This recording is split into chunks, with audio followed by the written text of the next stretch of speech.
한 번에 한 사람씩 전도하는 그리스도인이라는 제목으로 우리 신앙을 좀 돌아보는 시간 갖겠습니다.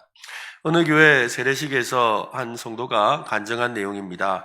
저는 어릴 시절에 부모님을 여의었습니다. 절에 나가다가 어떤 아주머니를 알게 되었는데 그 아주머니와 인연이 되어서 그분의 아들과 결혼했습니다. 조금 행복하게 사는가 싶더니 아들 하나를 낳고는 젊은 나이에 남편이 죽고 말았습니다. 아이비 없는 자식이라는 소리를 안 듣게 하려고 온 마음과 정성을 다해 아들을 지극정성으로 키웠습니다. 아들 하나 바라보고 안 해본 일이 없이 일을 하며 애지중지 아들을 키웠고, 아들은 기특하게도 명문대를 나와서 미국 유학도 가서 박사학위도 받았답니다. 며느리가 자식 교육하기에는 미국이 더 좋다고 하면서 미국에 눌러 살겠다고 이렇게 강력하게 말하니까 이길 수가 없었죠. 그래서 지금은 아들 얼굴과 또 손자 보고 싶어도 못 보고, 그죠? 손 한 번 잡지도 못한 채 스마트폰으로 손자 사진 보면서 이렇게 만족하고 살고 있답니다. 이렇게 외롭고 힘들게 인생을 살며 지쳤을 때 우연히 교회에 나오게 되었습니다. 예배 시간에 나와서 앉을 때마다 지금까지 헛되이 살았구나라는 이런 후회의 눈물이 앞을 가렸습니다. 이렇게 좋은 예수님을 왜 이제야 믿었는지, 이렇게 행복한 예수님을 왜 사람들은 안 믿는지 안타까운 마음이 일어나 전도를 시작했습니다. 예수님을 믿기 전에는 세상에서 재물을 쌓고 어떻게 해서든지 아들을 명문대 보내고 유학 보내기 위해 주식을 투자하고 아파트를 어떻게 늘려갈까 매일 복잡한 생각으로 잠도 제대로 못 잤습니다. 그런데 이제는 생각이 단순해졌습니다. 나를 사랑하사 나를 위하여 자기 몸을 버리신 예수님을 좀 더 알고 싶고, 그분의 사랑을 좀 더 가슴에 풍성히 담고 싶습니다. 저처럼 뒤늦게 예수님을 만나 아쉬워하는 사람이 없도록 언제 어디서든 나가서 전도하고 복음을 전하고 싶습니다. 그분과 함께 저 하늘나라에서 손잡고 걸어 다니는 것이 저의 꿈입니다. 라고 그렇게 간증을 했습니다. 성경은 하나님의 이 구원 역사를 종종 기적으로 묘사합니다. 하나님은 허물과 죄로 죽었던 자들을 다시 살리셨습니다. 흑암의 권세로부터 건져주셨지요. 그것은 사람이 할 수 없는 것입니다. 오직 하나님만이 할 수 있는 것입니다. 우리는 전도가 기적의 영역에서 일어난다는 것을 항상 기억해야 합니다. 한번 따라합시다. 나는 기적을 경험했다. 무슨 기적을 경험했죠? 예수 믿는 기적을 경험했습니다. 한번 해볼까요? 나는 예수 믿는 기적을 경험했다. 네, 도무지 믿을 수 없는 내가 예수를 믿은 거예요. 그것은 하나님의 기적과 같은 일이지요. 사람이 예수를 믿고 구원받는 것은 기적 중에 기적입니다. 이 사실을 깨달을 때 더 신실하게 기도하고 더 전심으로 의지하고 더 온유하게 복음을 전할 수가 있습니다. 우리의 능력을 의지하지 않고 하나님께서 구원하시는 능력을 붙잡을 때 복음의 능력과 또 회심의 기적을 우리가 볼 수 있는 것이지요. 어떤 분의 책에서 이런 글을 읽었습니다. 전도가 쉽고 자연스러운 것이라는 말을 들을 때 우리는 죄책감과 좌절을 느낍니다. 참 맞는 말이죠. 전도가 쉽고 재밌다 그러면 여러분 그 말에 야 나도 그래 이런 사람 별로 없잖아요. 역시 저만 그렇군요. 네, 그죠. 네. 대체로 전도를 하면 굉장히 부담스럽고 힘듭니다. 네. 그런데 그런 말을 들으면 나는 뭔가 하는 좌절감이 생기지요. 왜냐하면 그리스도인 대부분에게 전도는 쉽지도 않고 자연스럽지도 않기 때문입니다. 결국 우리는 다음과 같은 부류 중에 하나가 되죠. 첫째, 평상시와 다른 어투로 복음을 전하면서 다른 사람 흉내를 냅니다. 저 사람들 절에 전도하는구나. 예수 믿으세요. 이러면서 이렇게 흉내를 내보지요. 두 번째로는 복음을 전하는 것이 쉽게 느껴질 때까지 기다리다가 그렇게 되지 않으면 그냥 입을 다뭅니다. 나도 이제 곧 전도할 때가 오겠지. 기다리다 아직도 전도 못하고 있다 이 말입니다. 세 번째로는 충분하게 담대하게 단호하게 재치 있지 못한 자신을 스스로 정죄하죠. 그래, 나는 안 돼. 전도는 내 거 아니야. 전도는 내 은사 아니야. 나는 그런 은사 안 받았어. 라고 하면서 스스로 이렇게 생각하는 것이지요. 이렇듯 사람들에게 이 좋은 소식을 전하지만 실상 우리의 목소리에는 은혜로 인한 자유보다 죄책감이 더 많을 때가 있습니다. 솔직한 고민이지 않습니까? 오늘은 전도에 대해서 함께 살펴보고 한 번에 한 사람씩 한번 따라합시다. 한 번에 한 사람씩, 한 번에 한 사람씩 전도하는 우리 모두가 되었으면 좋겠습니다. 그래서 성경 삼독, 매상기도, 그 다음 세 번째가 뭡니까? 3인 전도. 그렇죠? 올해 3명 전도해야 되는데 한 번에 한 사람씩 전도하는 해서 우리의 목표를 달성하는 우리 모두가 되었으면 좋겠습니다. 예수님은 제자들이 세상의 소금이요 세상의 빛이라고 말씀하셨습니다. 이 소금과 빛으로 산다는 것은 수동적이 아니라 능동적으로 산다라는 뜻입니다. 소금은 어떻게 사느냐의 영역이고 빛은 무엇을 말하느냐의 영역입니다. 한번 따라할까요? 소금은 어떻게 사느냐, 그죠? 소금은 어떻게 살아갈 것인가에 대한 이야기예요. 그리고 빛은 무엇을 말하느냐. 한번 해봅시다. 빛은 무엇을 말하느냐, 그죠? 빛은 무엇을 말하느냐의 영역이라는 겁니다. 어떻게 사느냐와 무엇을 말하느냐, 이 두 가지는 서로 밀접하게 연결이 되어 있습니다. 신앙은 철저히 개인적이지만 공개적인 이 삶을 통해 증거될 때 진정한 예수님의 제자로 인정받을 수가 있습니다. 의도적으로 그리고 의지적으로 이 시류를 거슬러 헤엄치며 그리스도인으로서의 진정성을 증명하는 것이 예수님의 제자로서의 그 사는 삶입니다. 그런 점을 이 점에서 생각한다면 그런 삶을 살아야 했던 예수님의 제자들에게 두려움이 없었던 것은 아닙니다. 베드로는 예수님의 그 재판을 받고 있을 때 한 소녀가 그를 의심했지요. 당신도 예수의 제자 아니요? 라고. 그는 예수님을 알지 못한다고 몇 번? 3번이나 부인했지요. 너무나도 무서웠던 나머지 예수님과 아무 상관이 없다며 예수님을 저주하고 맹세까지 했습니다. 하지만 불과 몇 주 후에 그는 정반대의 모습으로 달라져 있었지요. 적대적인 종교 지도자들이 사도들을 심문하려고 할 때 베드로는 담대하게 말했습니다. 우리를 보고 들은 것을 말하지 아니할 수 없다. 그죠? 나는 보고 들은 것을 말해야 합니다. 라고 담대하게 말했던 겁니다. 두려움이 사라진 것일까요? 아닙니다. 그는 계속해서 두려움이 있습니다. 두려움이 밀려왔지만 자기 믿음을 공개적으로 증언하는 책임을 다하기 위해서 사도들은 침묵하지 않았던 것입니다. 베드로는 각처에 흩어진 사랑하는 그리스도인들에게 이렇게 편지를 썼습니다. 오늘 본문 15절 한 번 더 읽어보겠습니다. 시작. 너희 마음에 그리스도를 주로 삼아 거룩하게 하고 너희 속에 있는 소망에 관한 이유를 묻는 자에게는 대답할 것을 항상 준비하되 온유와 두려움으로 하고. 모든 그리스도인은 항상 자기 신앙을 설명할 준비가 되어 있어야 합니다. 이게 참 중요한 거예요. 그러니까 누군가가 우리에게 묻는다라는 거죠. 누구 묻는다는 거예요. 당신 그거 보니까 교회 다니죠? 이렇게 묻는다는 거예요. 또 보니까 저 은혜로 교회 다니던데요? 하고 이렇게 묻는단 말이에요. 당신 보니까 뭐 종교가 있는 것 같은데요? 하고 이렇게 묻는다는 거죠. 베드로가 언급한 이 두려움은 복음 전도와 전도의 출발점이 됩니다. 많은 사람이 처음에는 이 복음 전도를 상당히 두려워합니다. 베드로는 누구보다 그 두려움을 잘 알고 있지요. 그는 겁을 먹고 불안해하는 사람들에게 편지를 썼습니다. 너희 마음에 그리스도를 주로 삼아 거룩하게 하고 너희 속에 있는 소망에 관한 이유를 묻는 자에게 대답할 것을 항상 준비하라. 대답할 것을 항상 준비해야 됩니다. 한번 해볼까요? 대답할 것을 항상 준비하라. 준비해놓지 않으면요, 아쉬울 때가 많아요. 와서 물어보는데 별말을 못하는 거예요. 그냥 이렇게 지나가 버리는 거죠. 근데 준비해놨다면 할 말이 있는데, 그죠? 준비한 게 없으니까 와서 그 교회를 다니려면 어떻게 해야 돼요? 그러는데 몰라요. 아니 우리 은혜로 교회 오세요 하면 되지. 그죠? 몰라요 이런다고. 아니 좀 성경이 요새 이상하게 보고 싶은데요. 그래요. 가서 성경 사서 읽으세요. 그런 말 하면 안 되잖아요. 이 표정들이 그런 말 할 사람처럼 보입니다, 지금. 그죠? 이런 표정을 져야지 갑자기 이렇게 다들 이렇게, 그렇지 않습니까? 두려움을 사라지게 하는 방법은 예상 질문에 대한 능숙한 답변에 있는 것은 아닙니다. 제가 대학생 시절에 전도를 너무 열심히 하고 싶은 마음이 있었어요. 그런데 저도 마음에 두려움이 있고, 또 제일 걱정이 뭐냐면, 가서 이렇게 전도지는 주겠는데, 예수 믿으세요 하고 전도지는 주겠는데, 누가 와서, 근데 그 당신 믿는 예수님이 어떤 분이요?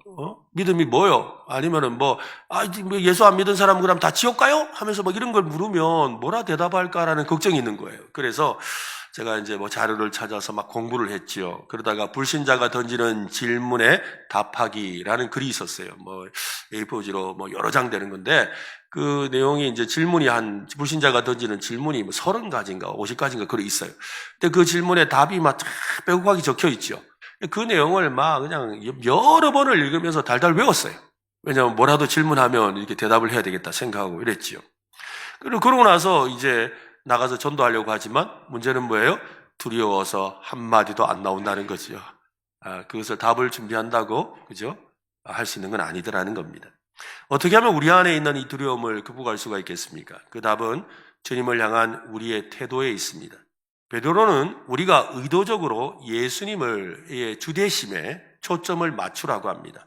너희 마음에 그리스도를 주로 삼아. 너희 마음에 그리스도를 뭘로요? 주인으로. 주로 삼아라는 거예요. 그러니까 나는 그리스도의 그리스도의 종이라는 거예요. 그리스도의 종이니까 종은 주인이 말하면 순종하는 거예요. 주님이 우리에게 하라고 하셨으니 하는 거예요.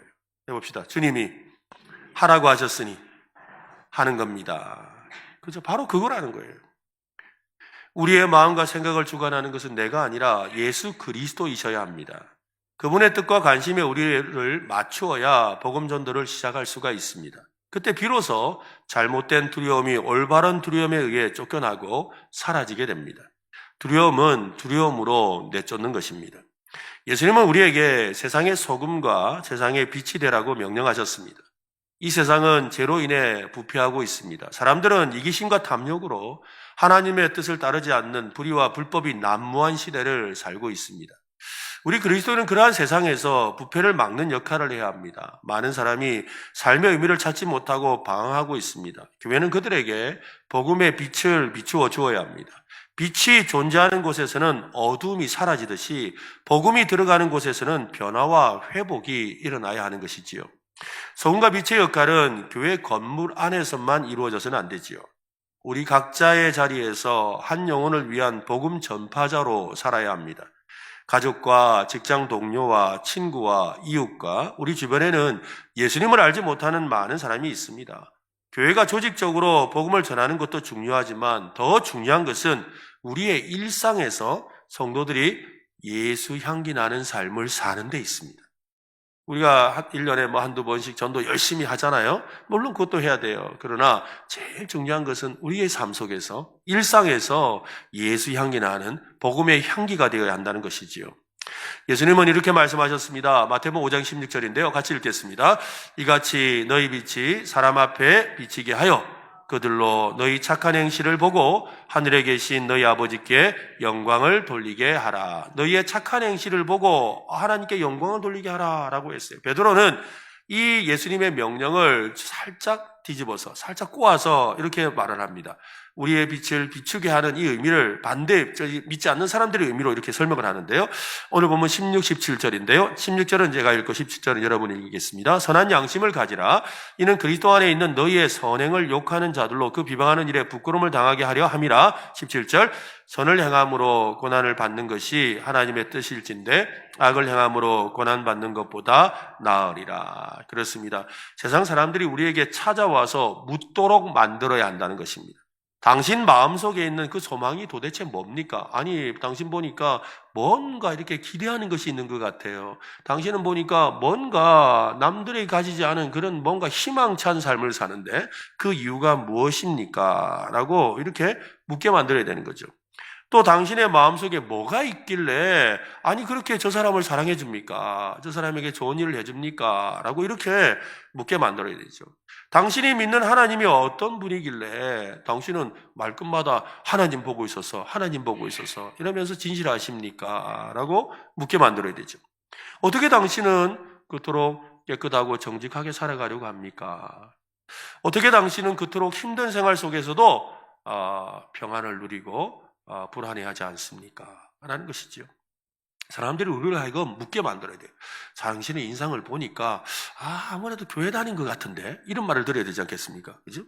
당신 인상을 보니까 저기 어디 동화사 다닌다 이러면 안 되잖아요. 네? 당신의 인상을 보니까 아무래도 표정이 좀 그런데 그죠? 또 당신 말하는 거 보니까 아무래도 이 사람 좀 다른데?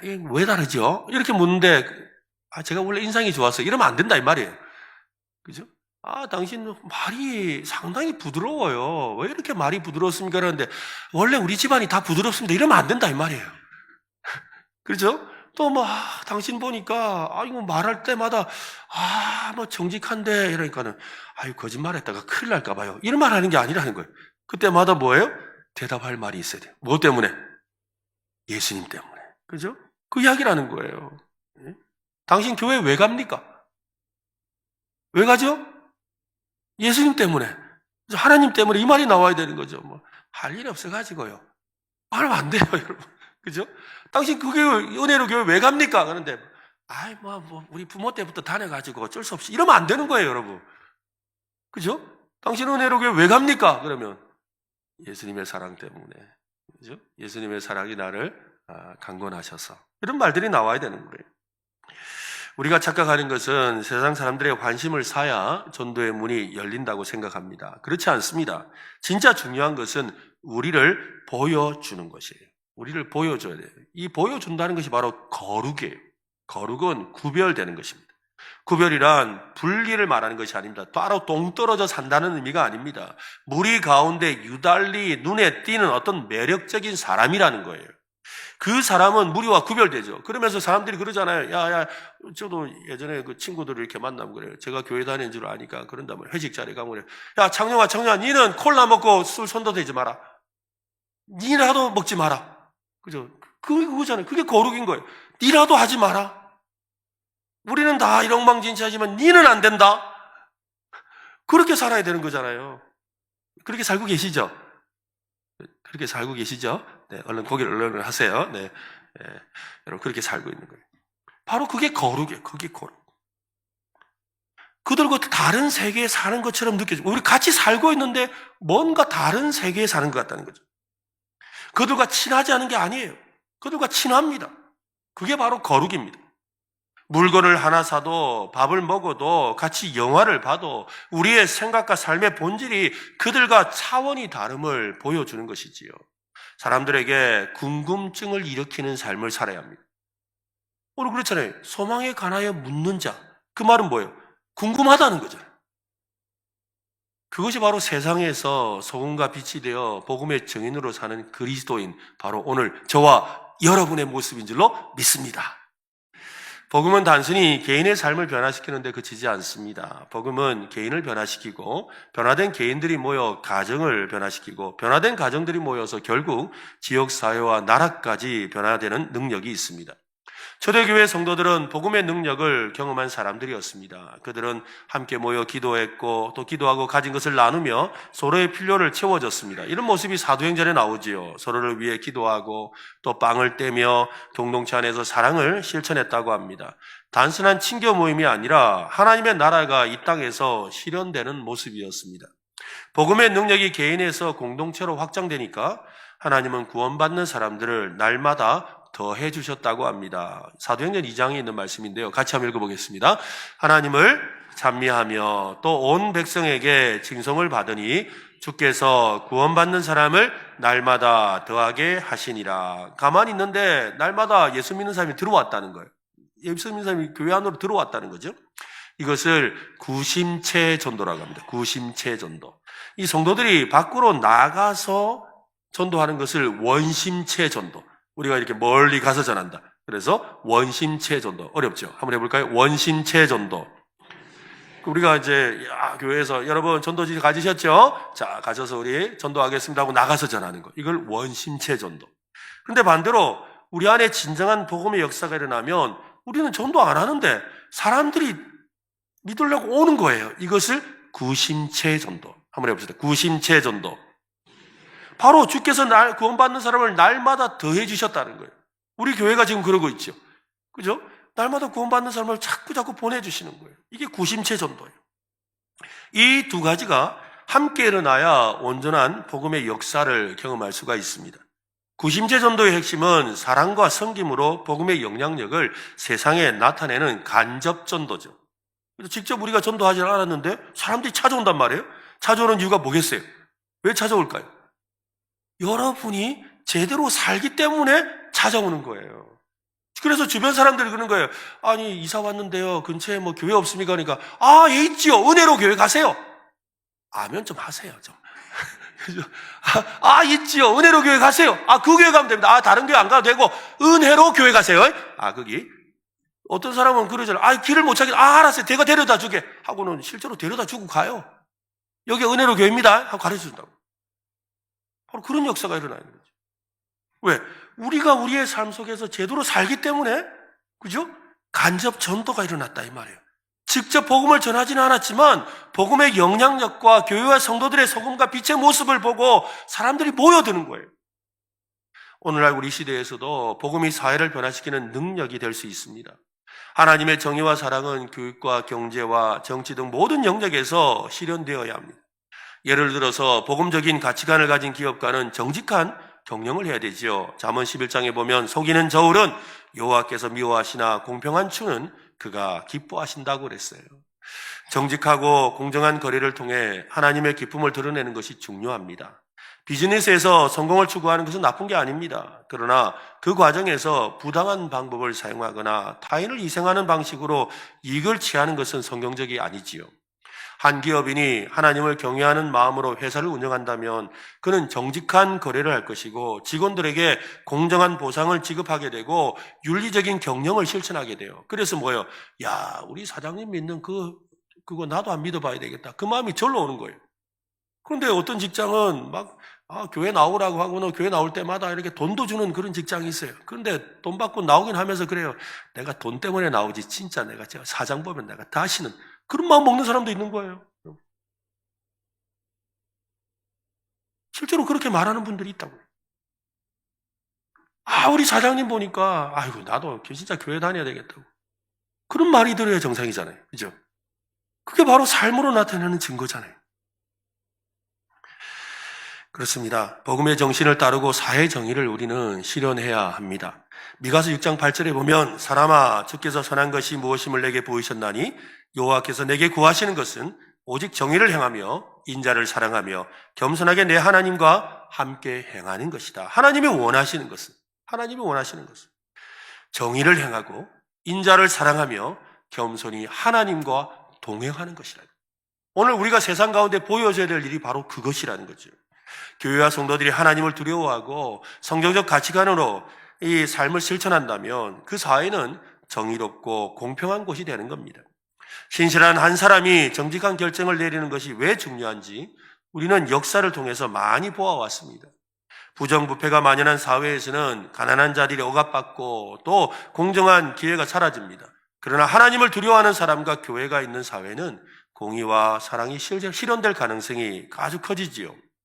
우리는 한 가지 중요한 질문을 던져야 합니다. 그렇다면 교회와 성도들은 이 시대 속에서 어떤 역할을 감당해야 하는가라는 것이지요.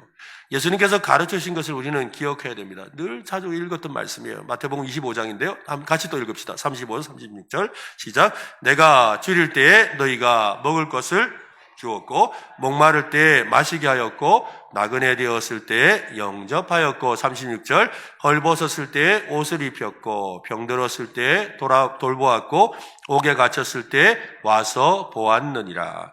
단순히 친절을 베푸는 것이 아닙니다. 우리가 행하는 사랑은 작은 사랑의 실천이 곧 예수님께 행하는 것이라고 했습니다. 교회와 성도들은 적극적으로 세상을 섬기는 그 일을 감당해야 합니다.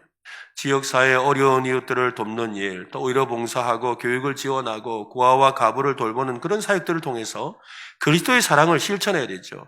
그저 물질적인 필요를 채우는 것을 넘어서 짠맛 나는 복음과 어둠을 밝히는 그 복음을 경험할 수 있도록 도와주어야 하는 것입니다.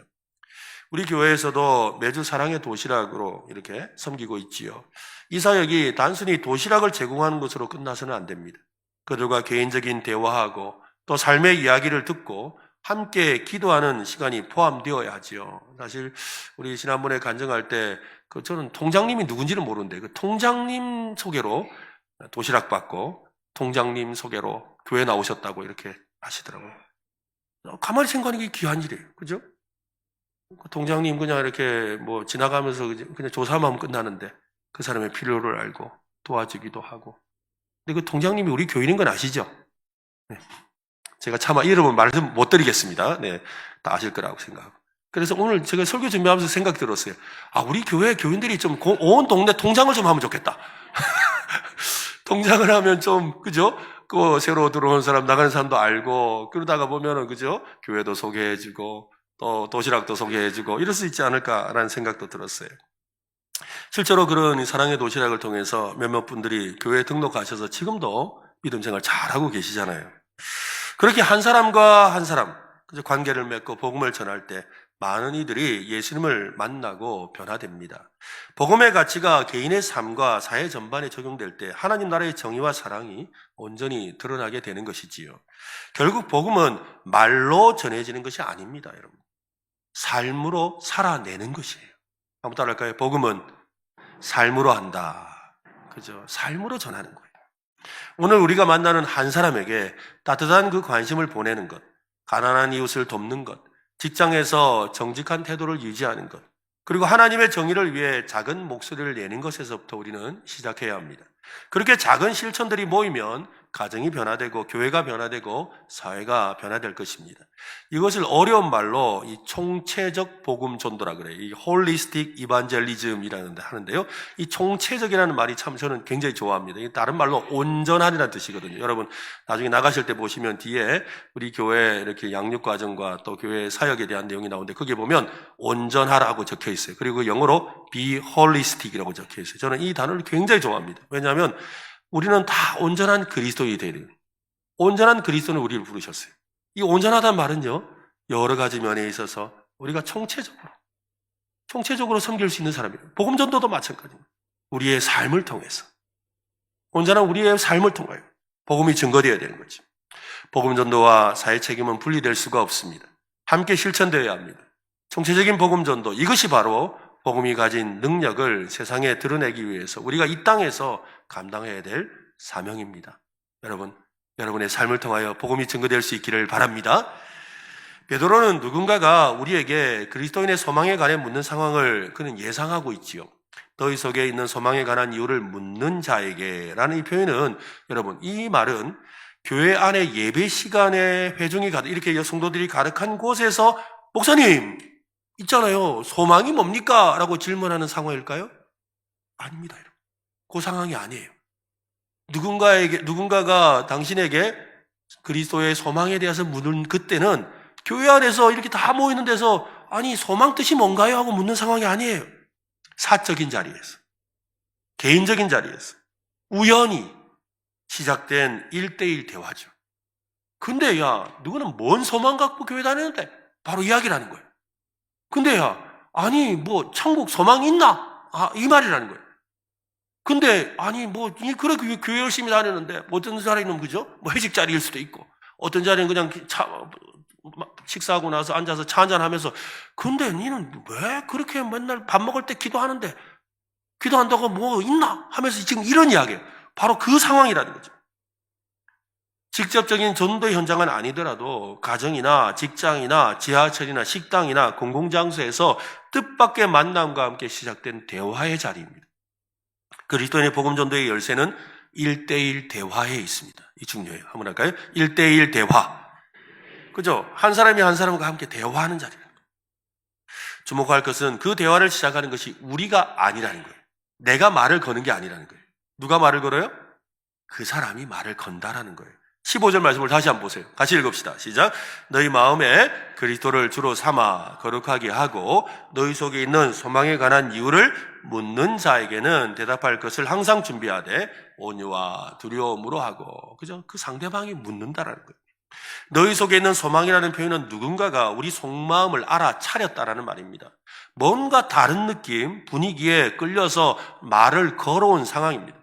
사람들은 우리가 어떻게 비참함을 극복했느냐보다 지금 어떻게 행복하게 긍정적으로 복을 받고 사는지 궁금한 거예요. 우리 삶에서 행복과 긍정의 향기가 솔솔 피어올라야 되죠. 그 향기에 대해서 궁금해서 질문을 하게 되는 거예요. 아니 어떻게 기뻐하죠? 아니 그 상황에서 어떻게 좌절하지 않지요? 그 상황에서 어떻게 당신은 그렇게 즐겁게 살아가지요? 묻는다는 거예요. 우리가 풍기는 이 향기 중에 가장 강력한 것은 바로 이 입술, 말의 향기입니다. 말은 생사를 가르는 힘이 있죠. 세상은 말의 힘이 지배하는 곳입니다. 우리에게 생명을 주는 말을 해준 이들이 있습니다. 그들의 말은 하나님과 우리 자신과 변화의 가능성을 믿도록 도와주었죠. 우리도 누군가에게 말을 듣고 신앙을 갖게 되었어요. 그죠? 다 말을 통해서 일어났어요. 그들의 말은 우리를 세워주고 지금 삶에서 누리며 감사하고 긍정적인 것을 추구하며 살도록 만들었습니다. 그런가 하면 마음속에 응어리로 남아있는, 그죠? 잊을 수 없는 죽음의 말을 쏟아내는 그런 사람들도 참 많지요. 어떤 분은 자신의 그 페이스북 친구들에게 어떤 말이 영혼에 깊은 상처를 입혀서 삶에 부정적인 영향을 끼쳤는지 좀 예를 들어달라고 이렇게 부탁을 했어요. 그랬더니 곧바로 이런 대답들이 왔어요. 너와 어울리고 싶어하는 사람은 아무도 없어. 너는 결함투성이야. 너는 무책임해. 머리가 어찌 그렇게 나쁘니. 어쩌다 네 같은 애를 낳았는지. 꼴도 보기 싫다. 오늘 경기에서 진 건 다 네 때문이야. 네 언니를 좀 봐라. 언니 반만 하면 좋겠다. 그죠? 이런저런 이야기를 듣지요. 사실 여러분, 이 말이라는 것이 말로서 참 나쁜 말을 되게 많이 하는 거예요. 자기도 모르게 막 쏟아내잖아요. 근데 요즘에는 글로서 이렇게, 옛날에는 편지를 쓰면 글이 좀 순화되어서 이렇게 편지에다가는 이렇게 나쁜 말 잘 못 쓰거든요. 그죠? 여러분, 이 편지에다가 이렇게 욕 쓰면 그 사람은 좀 심각한 사람이에요. 편지에 욕 쓰는 사람 있어요? 없어요. 그죠? 욕 쓰고 싶어도 돌려 쓰지. 그렇게 안 쓴다고요. 그런데 요즘에 한번 보세요. 요즘에는 인터넷에 댓글 같은 데다가 그 익명성, 자기가 누군지를 밝힐지 않아도 되니까 거기다가 온갖 이상한 별의별 욕을 다 써요. 그게 사람의 더러움이에요. 사람이 얼마나 더럽고 악한지가 그 속에 나오는 거죠.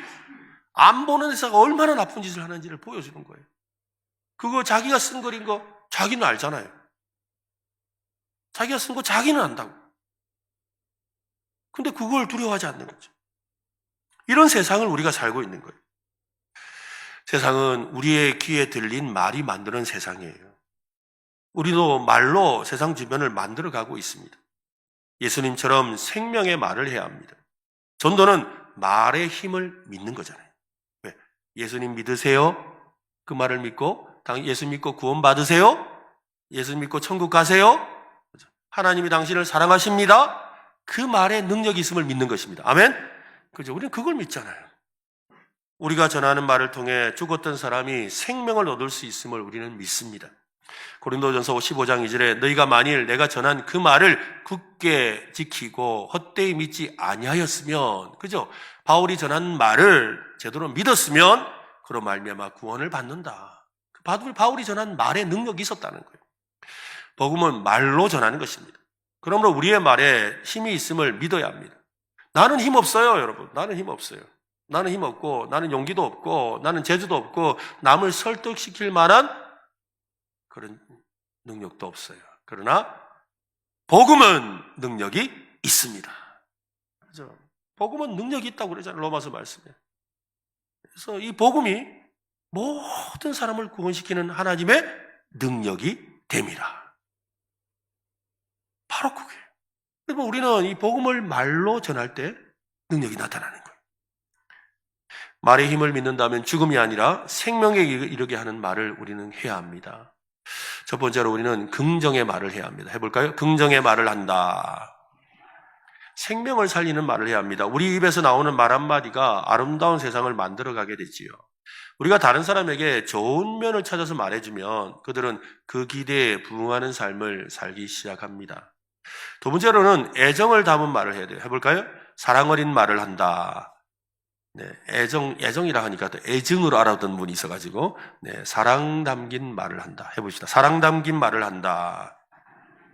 그죠? 우리가 무슨 짓을 저질러도 우리를 향한 하나님의 사랑은 멈추지 않지요. 하나님은 이 사랑을 확신하도록 애정 어린 말씀으로 우리를 대하셨습니다. 우리도 서로를 해서 사랑 어린 말, 그죠? 정말로 애정 담긴 그런 말로서 우리가 이야기할 수 있어야 되죠. 세 번째로는 하나님을 가리키는 말을 해야 돼요. 하나님을 가리키는 말. 우리가 예수님을 닮아가면 많은 사람들이 칭찬의 말을 하죠. 아, 어떻게 이렇게 친절하세요? 어떻게 이렇게 착하세요? 어떻게 이렇게 씩씩하세요? 막 이런 말이 나오잖아요. 그때 누구를 가리켜야 된다고요? 하나님을 가리켜야 돼요. 하나님. 그래서 해봅시다. 하나님을 가리키는 말을 한다. 그래서 하나님을 가리키는 말을 해야 돼요. 근데 어떻게 친절하세요? 원래 성격이 그래요. 맞긴 하죠. 그럼 어떻게 이렇게 정직하세요? 거짓말했다가 잡혀가려고요. 어떻게 도와주세요? 그러니까 뭐 가진 게 많아가지고요. 이러지 말라는 거예요. 그죠? 뭘 하라고요? 하나님이 하라고 하셨어. 하나님이 풍성히 주시니까. 저는 염려가 없습니다. 하나님이 도와주시기 때문입니다. 그 말을 하라는 거예요. 그렇게 하나님을 가르치라는 거예요. 예수님을 가르치라는 거죠. 좋게 봐주시니 감사합니다. 솔직히 말하면 제 노력을 한 것이 아닙니다. 예수님이 제 삶을 변화시켜 주신 덕분입니다. 칭찬해 주셔서 감사합니다. 제가 처음부터 이랬던 건 아닙니다. 예수님과 함께 하면서 그분의 성품이 언제부턴가 제게서 묻어나오기 시작했습니다.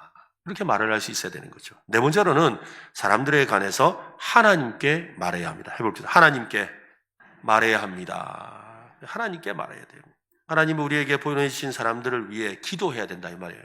그러니까 우리가 가서 하나님이 어떤 분인지 아나 하고 예수님 어떤 분인지 아나 하고 하나님이 이를 갖다가 사랑하는데 그러면서 네가 하나님을 섬겨야 되는데 안 섬기면 어떻게 되는 줄 아나 이러면서 하나님에 대해서 예수님에 대해서 그 사람에게 말하지 말고 하나님께 그 사람을 말하라는 거예요. 하나님, 우리 가족 중에, 하나님, 우리 직장 동료 중에, 우리 이웃 중에 이런 사람이 있습니다. 이런 사람이 있는데 이 사람 하나님 아시지요? 하나님 구원해 주세요. 하나님 구원해 주세요. 그렇게 하나님께 말하라는 거죠.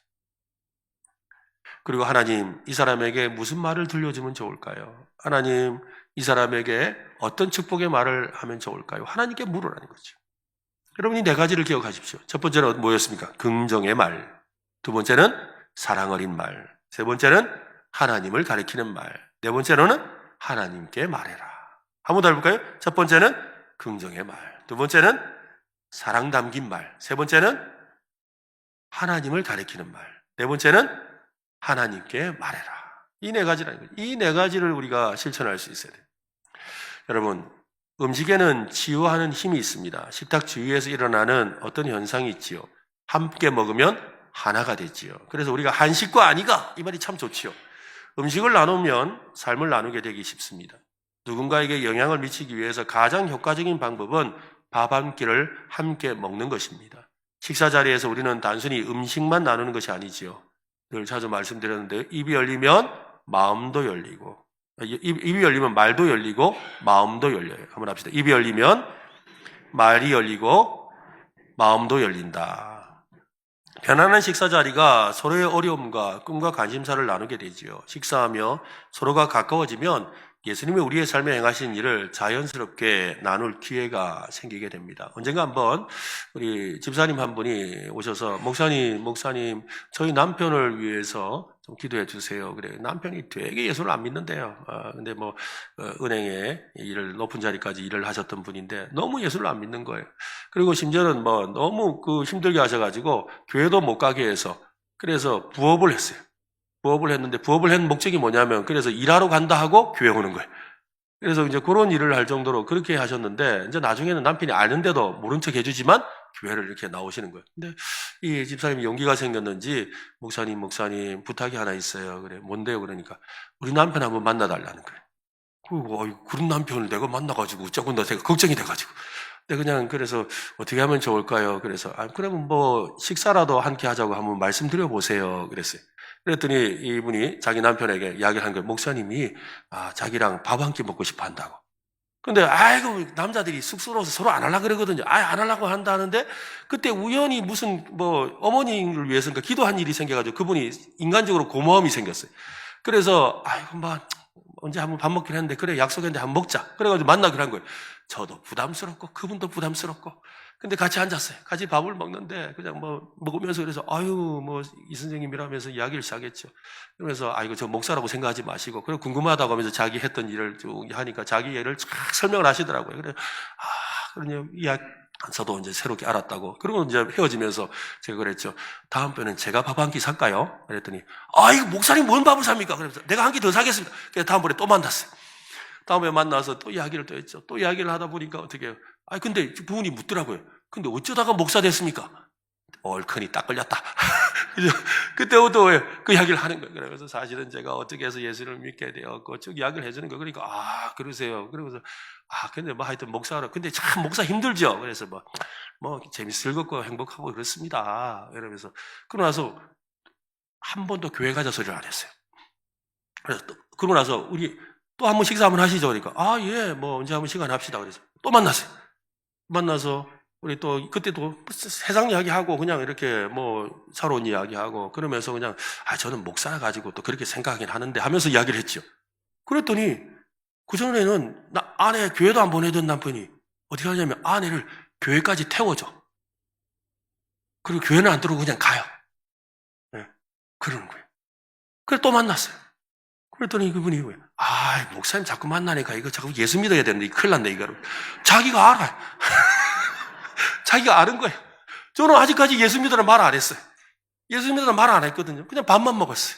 그리고 그냥 이야기를 했어요. 어떻게 됐겠어요? 주님 믿게 되는 거예요. 여러분, 입이 열리면 말이 열리고 마음이 열려요.